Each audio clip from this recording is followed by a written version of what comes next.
Ladies and gentlemen, boys and girls, children of all ages, I got to do an introduction like that because I'm trying to hype myself up, man.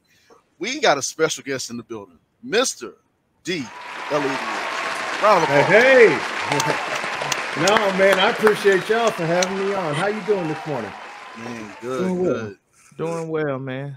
Bright and early like the orange juice, like I said earlier. There you go. There you go. Yes, sir. Yep. Yes, sir. Same thing out here. The sun hadn't even come up yet. Man.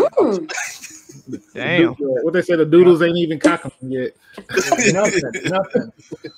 When you beat the rooster, you piss the rooster off that you up early. I'm like, hold on, man, that's my job to wake you. Hold on, wait. Exactly. Yeah, my dog is out. He's looking in the window right now like, dude, what are we doing? Oh, man. It's not even up yet. This ain't a part of the routine, homie.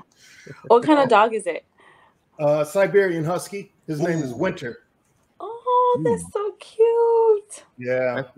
He digs up my yard and everything else. So we have our tussles, but I'm gonna win eventually. Right. Got to. Now, before we start off these questions, I gotta say this. Now, when you send, because we all of us look at the emails and everything. Now, when you sent the email to us, it was so well done and professional. And then later on, I started laughing because I was like, man, this brother cool, man. He was laughing, joking around. Do you always have that good spirit, man? Like, I mean, I know you, like, I just felt like a different vibe. I'm like, man, this brother cool, man. Oh, man. Well, one, thank you. But it's so much easier to be yourself. By the way, I cuss a little bit every now and then. So I'm trying to, clamp that down. But instead of messing around, and trying to put out the representative instead of being you, because eventually you got to show up, on camera like you guys. Everybody in here is an actor, so you got to tell the truth. It's just easier to remember as opposed to, okay, how was I acting when I was with them, or how was I acting when I met her? It's so much easier to just be you. And if somebody don't like it, I'm good. That's cool. Yeah. Because we weren't going to work together well anyway. You go. I know it's right. Go. So, go ahead. Let's go ahead and let's get into it. So tell us about your career and how did you get started in this field?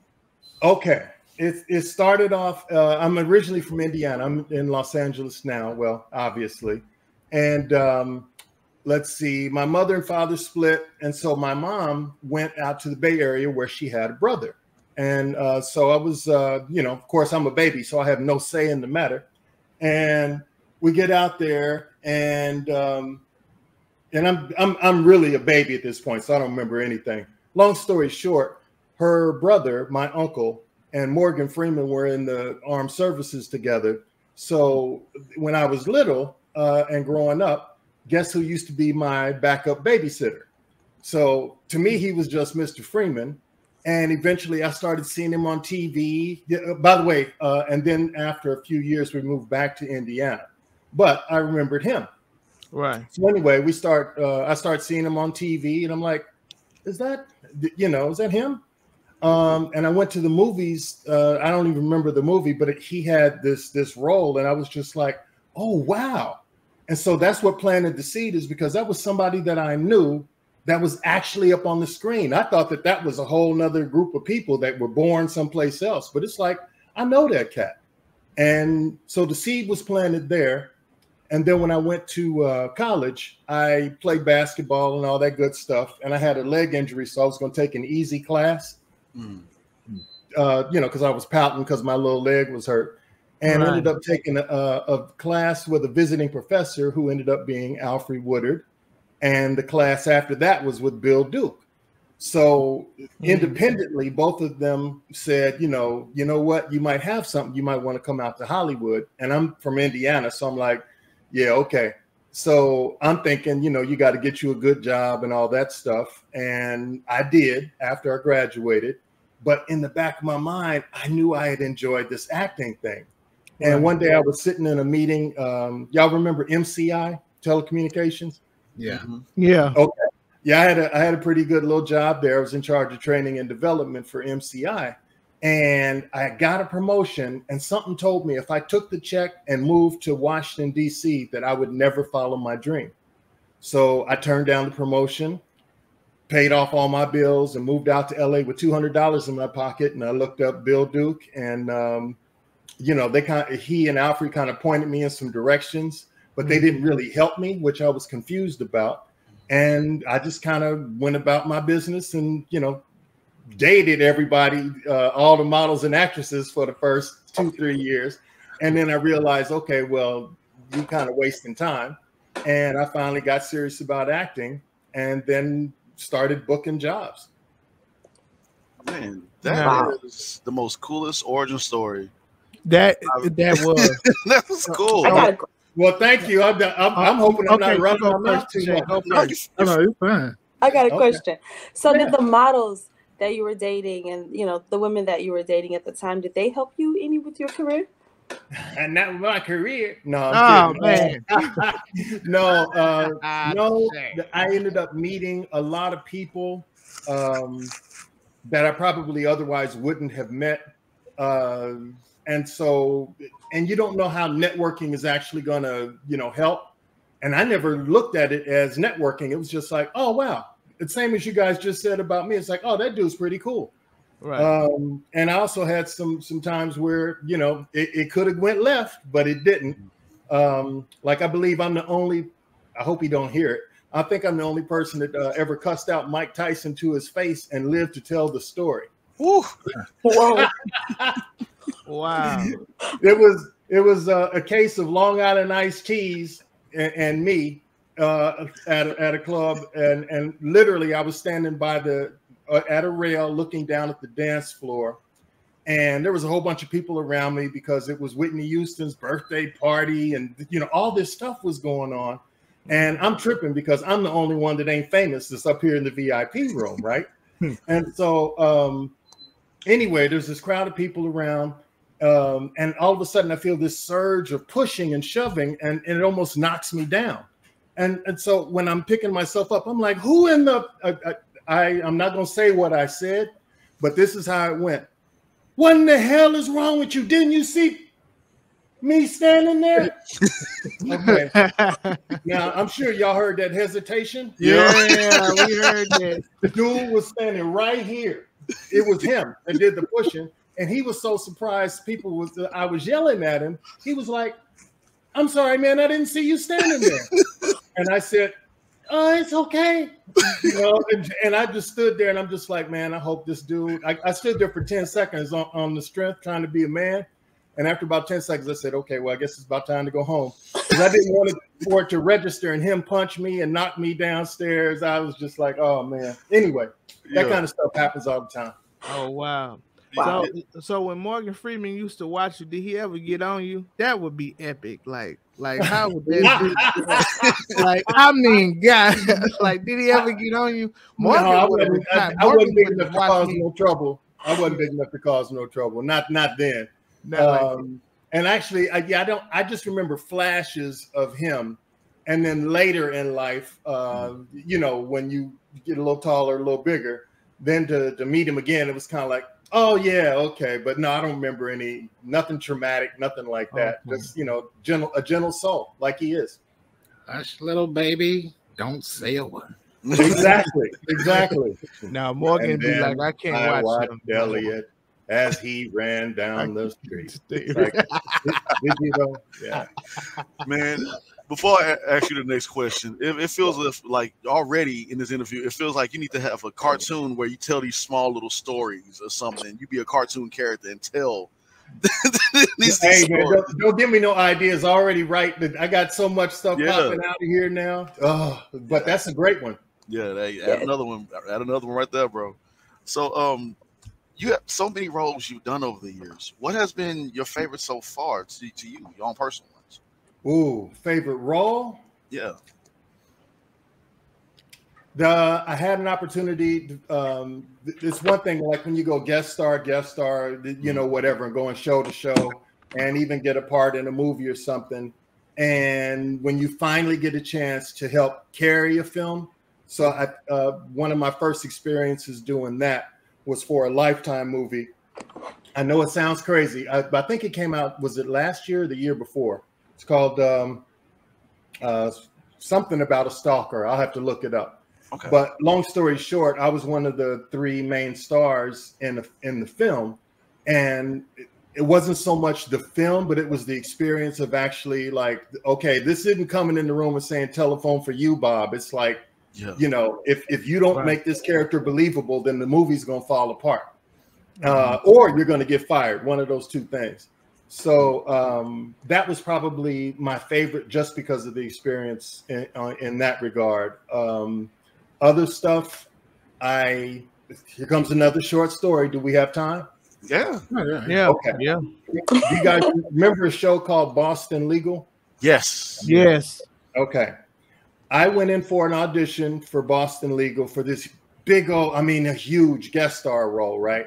And you know how it is as an actor. Sometimes you go in and it's like, yeah, I was pretty good, or else, you know, it's one of those. Well, this one, I went in, met the casting director, and as it was coming out of me, I knew it was like, pop, home run, baby. This is going over the wall. It was note perfect. And after I was done, she was like, oh man, that's fantastic. I was like, well, thank you. And she said, would you mind reading this other role? And I was like, okay. And she gave me the sides, and it was a smaller role. And I was like, all right. So I went, studied, came back, did well. And, you know, left. By the time I got to my car, my agent was calling, hey, they loved you. They want you to go to the callbacks. All right, great. So I go back that afternoon, same thing. I'm reading in front of about 13 people, including David Kelly, who was the executive producer for this show. And I read the first role, and this time it was better than earlier in the afternoon. I mean, I killed it. And then she immediately said, would you mind reading that other role that I gave you? And I'm just like, this babe is working against me here, but okay. So I do that. Long story short, I end up booking the smaller role. And I was like, what was that about? Well, whatever. Let me just go on and go do my job. So I get on set. This is, you know, a few days later or the next week. And, you know, you can feel the energy shift if you're standing around talking to somebody, but you notice that people start, instead of walking, they're kind of running. And, you know, it's like the energy level picked up. Next thing I know, somebody screams out, hey, Elliot, they want to see you over on set. You know, it's time for a run through, you know, with the A cast or the #1 cast. I'm like, okay. So I go over, and I already knew that William Shatner was on the show. But when I turned the corner, it was William Shatner, a gentleman by the name of Rene Auberjonois, who's big in the Star Trek universe, Candice Bergen, who is legendary in Hollywood, and Michael J. Fox, and me. And I was just like, oh, that's why they wanted me here. Because long story short, all of my scenes were with those people, and I was the only one that wasn't famous. Yeah. And I realized it was like, okay, they wanted me in this because they knew I wasn't gonna melt, you know, around that level of talent. Yeah. And at the end of the week, after, you know, we did all the scenes and everything else, I just knew that this was my big break.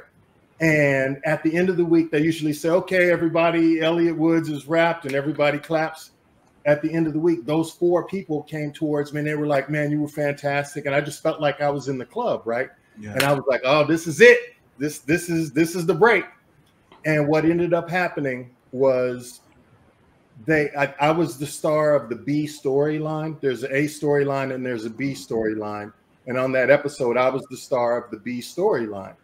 They ended up pulling the B story and putting in a whole different B story line. And I got cut out of the whole show, which I'd never heard of before.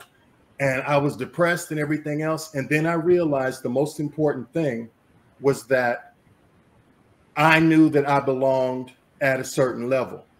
And I didn't realize that till later, but that's what the experience taught me.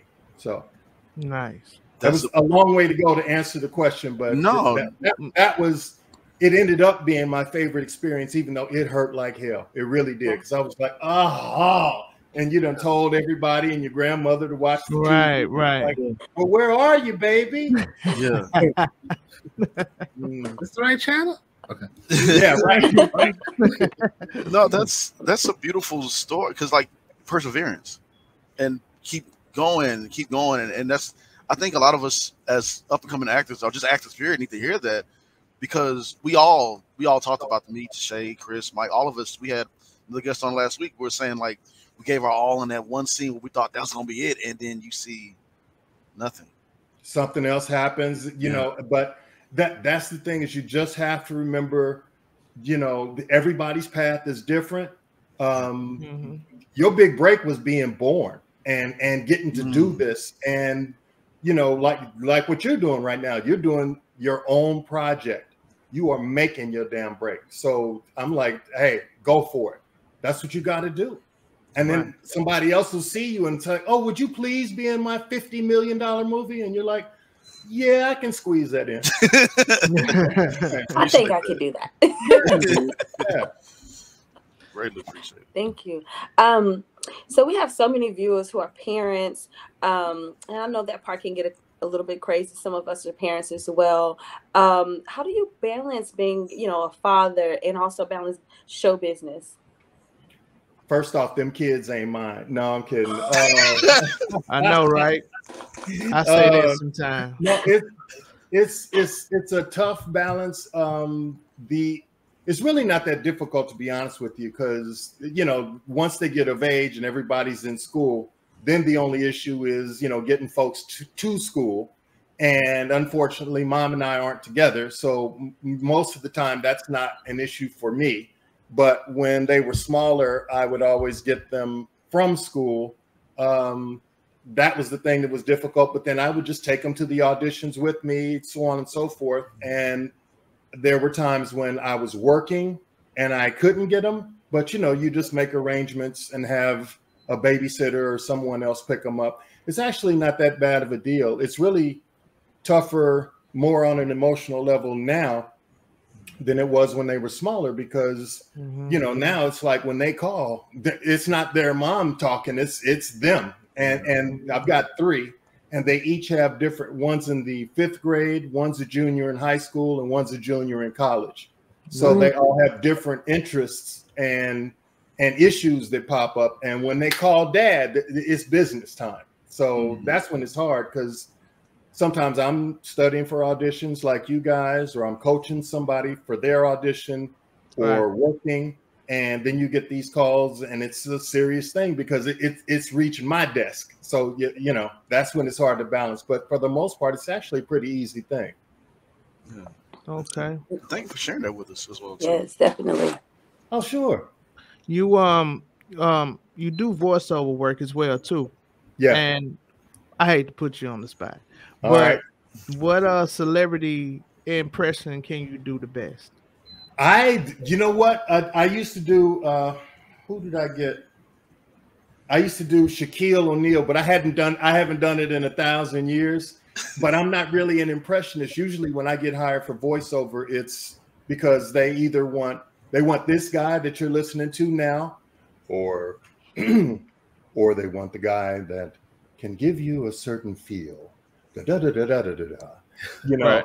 And so I'm usually, what you have to determine as a voiceover person and an on-camera commercial actor is, okay, is this about me and the scene, or is it about it's always about the product, but it's either you're delivering a feeling through your acting, or you're just making the emphasis to make the product look good. And so those are the 2 things you have to balance. I don't really do celebrity impressions and all that stuff, because that's not my bag at all. I suck at it. I really do. Right. I can see you doing Shaq though. I can definitely see you doing Shaq. you know what's so cool? Me, Chris, and James and Tashay, we went to Comic Palooza. I think it was last year, I believe. It was this year. It was this year. Earlier. Okay. So the guy that plays the voiceovers for Kratos, Christopher Judd, he was there, right? And he was talking on the panel. So everybody that has played the game, they asked him, they said, hey, could you do the rage, or could you do this, you know? And he looks at the audience, he say, well, how big is your check? Boom.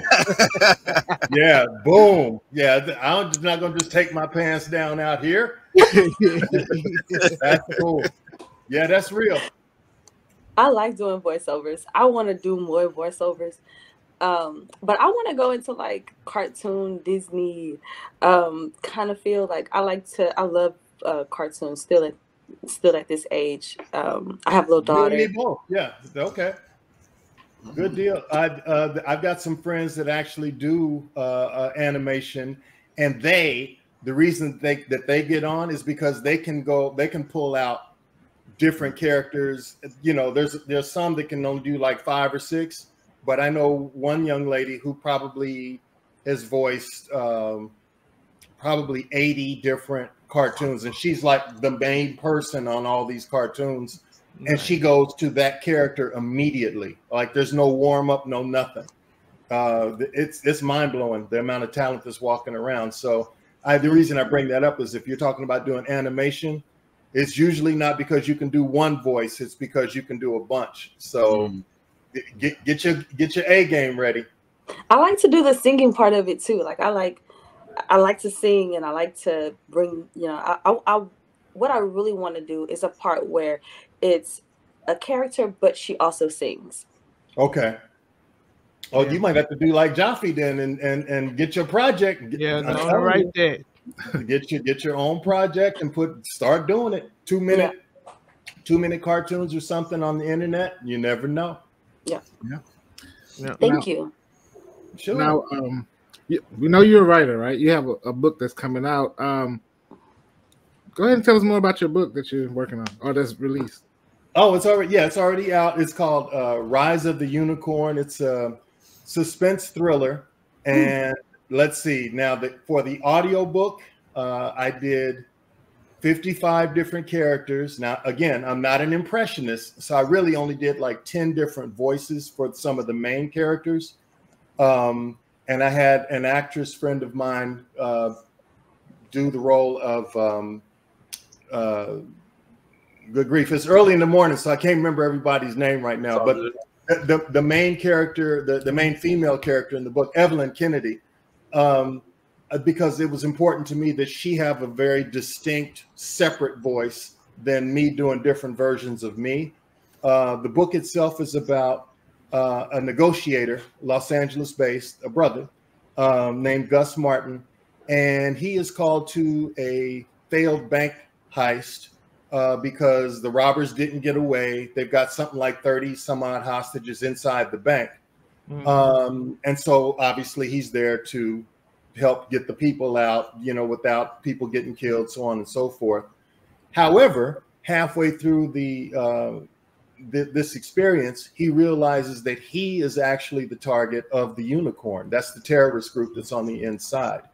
And he has to give them something that is more valuable than money, which is in his background, but he's not aware of that. So they force him to do an on-camera interview where the reporter gets the questions from the Unicorn, has to open up the envelope on camera and read off of this pre-prepared list of questions. And if he doesn't tell the truth, somebody dies. So meanwhile, you know how whenever anything happens, there's always a crowd that gathers around. Yeah. So there's this huge crowd that's gathered, you know, around this area where the bank is located because they're trying to see, you know, what are the police doing, the helicopters, this, that, and the other. And people are doing all the social media stuff. So literally, when he does this interview, damn near everybody in the world is watching this situation take place and hearing the gun go off when people are getting killed on the inside, until he figures out why they want him to be the person, you know, on camera. And then it becomes a cat and mouse game, because once he figures it out, he can't blurt out, you know, the answer to the situation. So he has to work through it. But think of it this way. Inside Man, The Usual Suspects, and Die Hard, except this will make you cry. And there's a social message specifically for us. I put it in as a love letter for us that I think that people are really going to enjoy. And it's actually doing pretty well. It was number 12 the other day when I looked on the Amazon list. Thank you. So that was a shock because I haven't really done a lot of publicity for it. But so it's actually doing pretty well. And now the next goal is to get it made into a feature film so I can be like Jaffe. It's like I wrote it. I wrote a part in there for me. And, you know, we're going to pull this bad boy together because I know a ton of folks that are really interested in doing it. So obviously now it's just the money thing. I love that. Yeah. Love that sounds like a great book. Sounds really amazing. I'm actually ordering it. Well, I'll definitely send y'all a copy if you know, if you guys like audiobooks or, you know, what have you. Oh, Yes. yeah, absolutely. I love to read. Yes. Listen to it, read it, all of it, man. That sounds like a hit. Yes. This man said this number 12 without public. Come on, I got you know about pause. Hey, man, thank you very much. Yeah, well, hopefully, you know, that it'll keep going because I actually did it because I you know, got a ton of stuff going. Mm-hmm. I had actually started this book. I was probably halfway to 3/4 finished with it. And I said, you know what, I'm going to write the script now. So I wrote the script, started shopping it. And, you know, people give you, there's real feedback that they give you on your writing. And sometimes they're just kind of doing the gatekeeper thing. And I realized, you know what, I can keep doing this and banging my head against the wall. Or like Jaffe, I can just go out. I will write this book. And if that catches on, one, it grows the intellectual property value of the piece. So now I've got a bigger IP. Now, if it catches on as a book, an audio book, now they got to come see me as opposed to me trying to take something in and going, will you please read this? Right. It's like, standing in the cold. We were hoping to talk to you. And I'm like, where's the money? Where's the money? Yes, sir. Yeah. Let me ask this question because as a writer as well, when you face with writer's block, like how do you overcome that? What do you have a certain method that you use when you face with writer's block, or just kind of can't get the thought out on paper and you're just stumped? If I can't get it out clear, I at least write down the concept, and I'll just come back to it. And a lot of times it comes when, you know, I might be driving on the freeway or whatever, and it hits me, and then I will pick this bad boy up and talk it right on into the phone and pull it out later. Nice. Yeah, but most of the time I don't really have writer's block per se. It's a matter of getting it, you know, it's like one, you write this much stuff first, you know, as in if this is your paragraph. And then it's like, okay, what is not necessary? And it shrinks it down. That's the biggest part. That's the hardest part for me is cutting everything down, still saying the same thing, but saying it more effectively. Right. I agree. Same here, man. A couple more questions. And I know it's good dialogue, especially, well, when I'm doing drama, I know it's great dialogue when I can feel it. Yeah. And then if I say it out loud, it's like that stuff. That stuff is true. Amen to that, man. Yes. A few more questions, and we get you out of here. Okay, no problem. So let's see. So SWAT, Ballers, yes. Drake and Josh. You know, you definitely shown your range over the years, man. But you know, what show that's out right now that you can really see yourself being as a mainstay? SWAT's an easy one. I'm trying to think of my natural personality is more comedic, so comedy would be easier, and it's a set schedule on a sound stage, so that would be an easier thing. But let's see what's going on now that I would enjoy. Is that part of the wrinkle too? Yeah, I'm trying to think if there are any good legal shows on, because I like smart dialogue. Yeah, right. You know, and I like non-stereotypical stuff. You know, I do the stereotype stuff, you know, for money. But it's like if I have my pick, I would rather to have something just really smart and cool. I'm trying to think of something. What's coming to mind is Scandal, because I used to enjoy that show because Papa Pope. Man, Papa Pope. I would watch the shows just like and just replay this dude's speeches because it's like, Jesus, if you could just give me some dialogue like that. Yeah. that would be the thing for me. If I could, pull it off, if I could get a role like that on a show like that, that would be awesome. So yeah, I could definitely see you in Scandal. So you like movies like that as well too, right? I do, and I like silly movies too. You should see something. I got one that I'm working on called MF Had It Coming. Oh yeah. Yeah, exactly. And you know exactly what that's about right there. But it's a dark comedy, and I think it's going to be hilarious. But yeah, I like drama, and actually, if you looked at my resume, you would see that literally half of it for TV, half is comedy and half is drama. So it's me perfectly. My favorite, say, I don't want to call it like smart movie because then it makes categorize everybody as dumb movies. But right. I say legal drama was The Firm with Tom Cruise. That is one of my favorites. That's a good one. That's a good one. Yeah. I like those too. Those are awesome, man. Yeah, that's my one. Like Wall Street, like The Merge and The Big Short and The Big Short was the business. Yeah. Yes, it was. Yeah. Yes, it was. Yes. And honestly, that's not putting anybody else down. It's like, it's like all of us are actors, but each of us is selling a different product. It's like, if you're selling Coke and I'm selling Pepsi, it's like, it doesn't make it bad. But if there's a whole bunch of people selling Pepsi, then why am I going to add to that? If I can, Frank Lucas over here. Frank Lucas said something about Pepsi. I was just going to say that. Here you go. That's a brand name. Like Pepsi, that's a brand name. That's a brand name. That's a brand name. My bad. I don't want trouble. I don't want no trouble. Yeah. Oh no, you good, brother. You gotta let us know when you're casting for the book, the movie. For Rise of the Unicorn? Yes.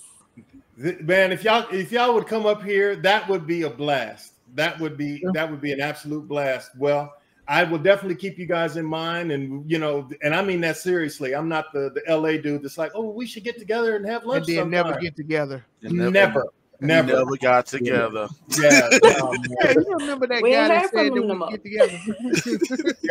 Yeah. Call my assistant. She handles that, and it's like, oh, okay, we're doing that now. Yeah, we're doing that right now. Oh yeah.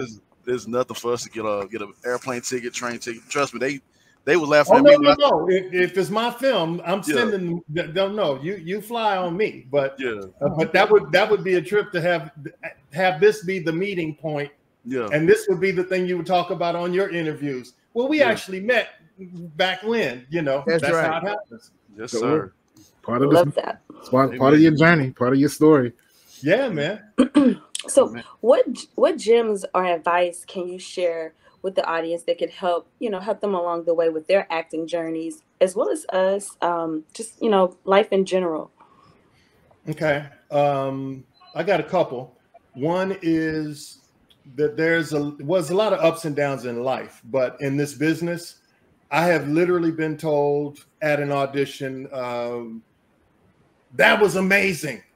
Go home and pack your bags because we're going to leave to go to Canada tomorrow. We just got to finalize some stuff, this, that, and the other.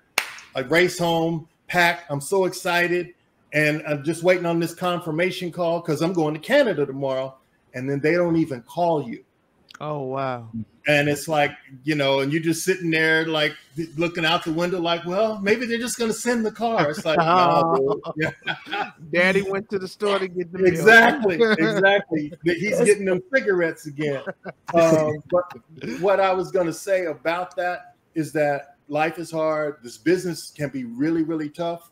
So if you don't have a big ass why, and that's WHY, that keeps you going, it's got to be something more than, I want to be famous, or I'd really kind of sort of like to be an actor. It's like, no, dude, you have to have a reason and something that's going to drive you through those tough times. The second thing would be to try your best to never or don't stay in a relationship where you are not being supported in your goals as an artist.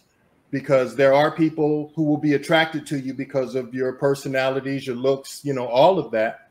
And they like the sound of you being in the business, but the fact that you got 3 auditions that you've got to do. And so now, even though we were going to go to the movies, I can't because I got to do these auditions now. If that person doesn't understand that lifestyle and isn't flexible, I mean, they can be disappointed, obviously. But if they work against you reach your dreams, that person is not for you. So there's that. And steal from everybody. But ultimately, your secret weapon is there ain't nobody that can do you better than you. So bring you to the character, because that's going to be what makes it stand out. It's like you can do all of the, like Denzel in every movie. He's got that one where he looks over his shoulder, does all of that. That's fine. That's what he does. But there are some things that you do that you can bring to the character that will make it unique. And again, nobody can beat you being you. That's right. I love that. Thank you. That was amazing. Oh, very cool, man. That's what we're here for. To try to get everybody to where they need to be in this life, Yes, sir. Yes, sir, man. Really appreciate it. Can you tell the audience where we can find you at on social media or? Oh man, the pressure. Let's see. All right. Well, to find me, let's see, on IG and Twitter, it'll be under, just like it's spelled there, D.Elliot Woods, all one word, no period. On IG, Twitter, and on Facebook, it's something else. I mean, I'm easy to find that way. And then as far as the project is concerned, everywhere it's Unicorns, plural. Excuse me, Unicorns Rise Up. That's on Facebook, Twitter, IG. I have TikTok. I don't get it. So I haven't done it yet. So I'm sorry. I failed mightily. No, we're gonna have to get you one TikTok video out there. We're just gonna have to. Hey, maybe I can take this and make some kind of video and just like, all right, I'm TikToking. I'm doing it. There you go. That's a great idea. But, hey, I want to thank you guys because, like I said before we got started on the show, this might make me cool for about 2 weeks with my own daughter. So I want to thank you. It'll make Thanksgiving wonderful. I really appreciate you. Now, this is man. I appreciate it. We appreciate it.